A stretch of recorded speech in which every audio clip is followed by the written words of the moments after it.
Welcome sa makasaysayan at likas yamang bayan ng Barcelona, Sorsogon. Isang lugar na hindi lang pang Instagram kundi puno rin ng kwento mula sa nakaraan. Isa sa pinakapinagmamalaking heritage site ng bayan ay ang Escuela Pia.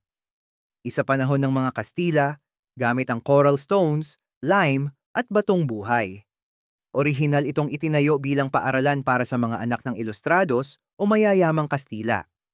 Sa kasamaang palad, ang mga Pilipino o tinawag na Indios ay hindi pinapayagang makapasok. Sa pagdating ng mga Amerikano, nagbago ang lahat. Tinawag itong stone building at naging silid-aralan para sa lahat. Mayaman man o mahirap, pantay-pantay ang edukasyon. Sunod naman ay ang Presidencia Building, ang dating sentro ng pamahalaang Kastila sa bayan. Matatagpuan ito sa tabi ng dagat ng Pacific Ocean at nagsilbing tanggulan laban sa mga Moro at pirata.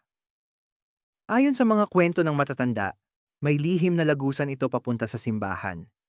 At syempre, hindi kumpleto ang paglalakbay kung hindi bibisitahin ang simbahan ng Barcelona. Itinatag ang parokya sa ngalan ni San Jose. Ang simbahan ay ginawa gamit ang korales at batong buhay na may neoclassical style. Ito'y isinailalim sa konserbasyon ng Pambansang Komisyon ng Kasaysayan ng Pilipinas. Mula sa lumang simbahan, tumungo naman tayo sa Vintage Bridge of Barcelona. Bagamat sira na ang tulay, ang mga pier at parapet nito ay ginawa ng park kung saan pwedeng mag-relax at mag-water activities. At hindi rin papahuli ang atraksyon, ang Cold Spring ng Barcelona. May napakalamig at malinaw na tubig, kaya perfect na summer spot.